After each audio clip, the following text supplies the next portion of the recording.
before or after, or even when I'm on the water, is what knot do I prefer? My go-to knot, the knot that I use the majority of the time, is called a Palomar knot. It's one of the most popular knots in fishing. It's also one of the easiest. Double your line, make an overhand knot just like you were tying your shoe, and now you've created a loop for this large buzzbait. It's a loop large enough to put the whole buzzbait through the loop, and with this braid, this 50-pound J braid, I can actually grab the main line and gently slide the line until the knot becomes tight, like so.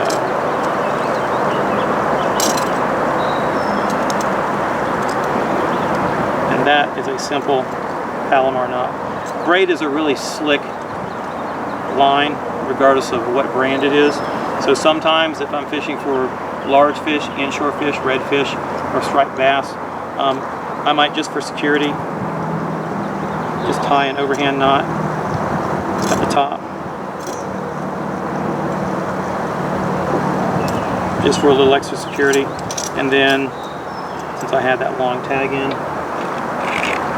take my line snips and leave at least that much of a tag in. Just in case there's any knot slippage, I've got that much so it won't come undone.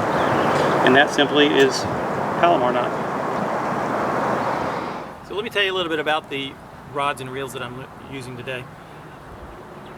For this very basic bass fishing that we're doing down here today, springtime bass fishing, I've chosen a 7-foot Ducket medium heavy Micro Magic spinning rod with a Daiwa ballistic spinning reel attached to it and 20-pound braided line.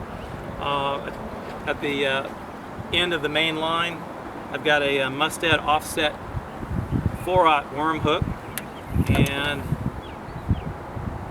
attached to that I'm going to tie a plastic fluke-like lure, because that's what the fish seem to be keying on today since it's springtime. So just thread that up there.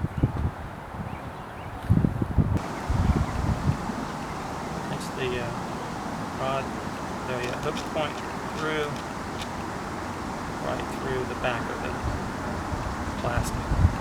And because there is quite a bit of vegetation today, I've actually pinched the skin of it just a little bit to kind of keep it weedless as long as possible.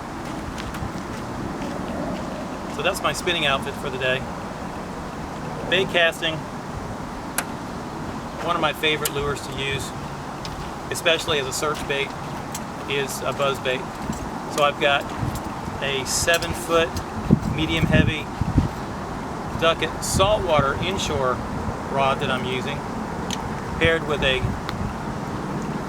Daiwa Tatula 7.3-to-1 bait casting reel, and with that I've got 50-pound J braid all the way down to one of my favorite buzz baits. So those are the two lures we're going to start with today. Because it's a little breezy, we may change it up a little bit, but that's going to get us started. We'll see how the rest of the day works, so stay tuned. See if we can get some fish. My third choice of lures today is, I was going to actually save it for later, but I'll share it with you right now. It's a frog. We've got plenty of vegetation to throw a frog in and around, and the great thing about this is that it's probably 90 to 95% weedless with this plastic body protecting the hook points right against the body of the lure. Makes a great choice for the heavy vegetation we have. We've got matted grass, lily pads.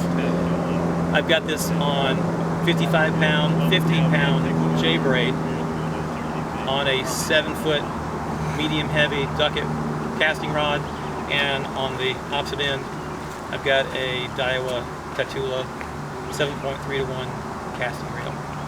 So that's what we're going to start off with, as well as a buzzbait and a fluke. We'll see if we can catch some fish.